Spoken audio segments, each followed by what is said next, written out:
मोरो ख़बर शामिल कजती मोरो सिनेमा सिंधी अल्ताफ़ सुमरो जी रिपोर्ट मुताबिक़ पीरसन प्राइमरी उस्ताद शौकत अबड़ो पंहिंजी घरवारी सां गॾु एहतजाज कंदे मीडिया खे ॿुधायो त मां मिस्किन ऐं शरीफ़ प्राइमरी उस्ताद आहियां। मोरो पुलिस बिना कंहिं सबब जे मुंहिंजे नौजवान पुट गुलाम मुस्तफ़ा अबड़ो खे खंबे खणी वई आहे। मां पुट जी तलाश लाइ मोरो थाणे ते वियसि, मगर मुंहिंजो पुट उते नाहे।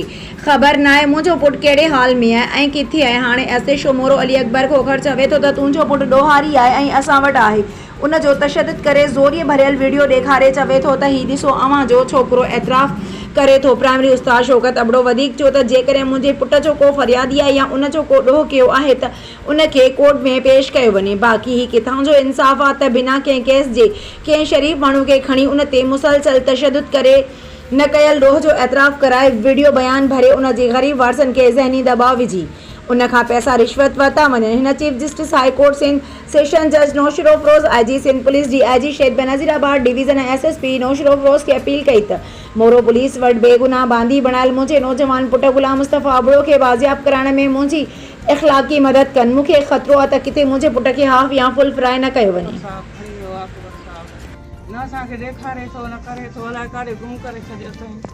अलाए छा हाफ फ्राई कंदुसि, अलाए फुल फ्राई करे थो, असांखे ॾेखारे बि नथो न। मां प्राइमरी उस्ताद आहियां ऐं मुंहिंजे पुट गुलाम मुस्तफ़ा अबड़ो खे एसए शो खोखर 10-15 ॾींहं आहे जीअं हितां रोड तां खयूं अथई, अॼु ताईं ज़ाहिर हुन न कयो आहे। का ख़बर न आहे किथे आहे। उन खां पोइ असां कोर्ट सां राब्तो कयो, जज उते छापो हयो, उन में बि हथु न आयो आहे। ऐं हाणे हू चए थो त मूंखे कोर्ट वग़ैरह जी का परवाह न आहे।